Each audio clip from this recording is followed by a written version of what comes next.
हमारा स्कूल ये एक ऐसा कैद खाना था जहाँ के नियम कायदे कानून कुछ अलग होते थे। इस जेल के कैदी डेली अपने घर से बस्ता टांग के यहाँ पे आते हैं दिहाड़ी करने। कई माँ बाप उनके बच्चों को खुद इस जेल में फेंक के जाते हैं ताकि उनका बच्चा जिंदगी में एक सक्सेसफुल दिहाड़ बन सके। दरिंदे रोक दे बच्चा। मैं अपनी दिहाड़ी करने वैन से जाता था। हमारी वैन वाले ड्राइवर का नाम था भैया जी और उसकी वैन का नाम था मैजिक, जिसका हर दूसरे दिन टायर पंचर हो जाता था। बच्चे लोग स्कूल जाके पढ़ना सीखे ना सीखे टायर पंचर बनाना जरूर सीख जाते थे। लेकिन भैया जी से मेरा अलग अटैचमेंट था। उनसे मेरे को दिल से नफरत थी।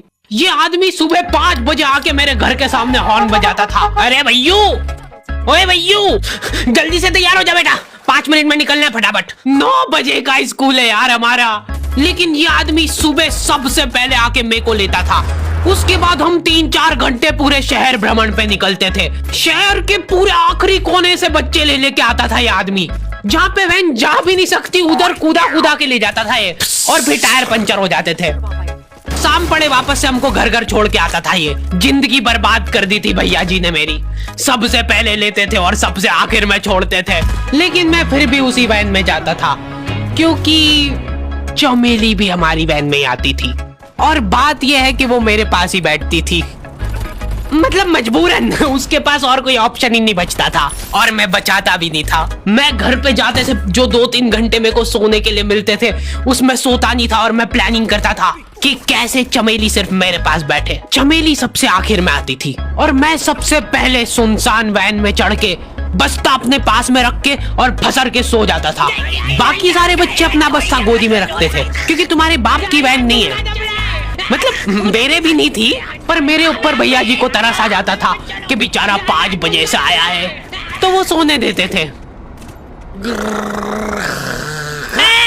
अरे कैसे चला रहा है ये गाड़ी? रुक जा, गाड़ी चलाना नहीं आती क्या? देखो, आदमी इतना तभी चिढ़ता है जब उसकी जिंदगी में कोई लड़की ना हो। नहीं है ना? नहीं, मैं समझ सकता हूँ लड़की ना होने का दुख दर्द। मैं भी किसी जमाने में लड़कियों की तलाश में गली मोहल्ले भटकता था।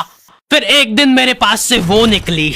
जैसे ही मैंने हैपन खोल के देखा उसकी आईडी मेरे फोन पे चमक रही थी। हैपन ये एक रियल लाइफ डेटिंग ऐप है। यहाँ पे तुमको वो लोग मिलेंगे जो तुम्हारे आस पड़ोस से निकले हो कभी न कभी। 100 किलोमीटर दूर रहने वाले लोगों से बात करके फायदा ही क्या जब तुम मिल ही ना पाओ। और अगर तुम्हारी घिनौनी शक्ल देख के यहाँ पे तुमसे कोई प्यार मोहब्बत नहीं भी करता है तो तुम फ्रेंडशिप तो कर ही सकते हो फिर भी। So go and check it out happen. Link is in the description. लेकिन मैं सोता नहीं था। मैं आंख बंद करके चमेली के घर का इंतजार करता था। तो क्योंकि चमेली आखिरी में आती थी तो वैन पूरी पैक पुक हो रखी होती थी। बच्चे बाहर उबल रहे होते थे और मैं अपना बस्ता पास में रख के एक्टिंग देखो एक्टिंग। और जैसे ही वो आती थी, हड़बड़ाना नहीं, ऐसे टाइम पे हड़बड़ाते नहीं है कि फटाफट बैग उठाया और आओ इधर बैठो जल्दी। मत करना ये हरकत, भाग जाएगी वो। ठरक नहीं झलकना चाहिए, जरा सिक भी, एकदम सटल रखना है। क्या हुआ? और कहीं जगह नहीं है क्या? तेरे मुंह में मूत दूंगा मैं। अच्छा ठीक है, इधर ही बैठ जाओ। देख रहे हो एक्टिंग देखो तुम लौंडे की। ना जाने कौन सी नशीली खट्टी मीठी खुशबू लगा के आती थी चमेली। आज तक उसकी खुशबू है मेरी नाक में। मैं वो खुशबू का पूरा मजा ले ही रहा होता हूँ, इतने में एकदम भभका बास आती है निकाह से। जैसे ही मैं बाहर झांकता हूँ, मरा हुआ कुत्ता पड़ा है वहाँ पे। एक काली कार सूख करके निकली और मेरे बच्चे को मार दिया। कैसे करके निकली? शूक।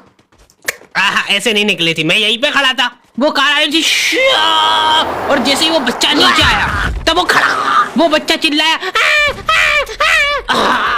और फिर कार करके भाग गई। उधर कुछ बच्चे ऑटो रिक्शा से भी आते थे स्कूल।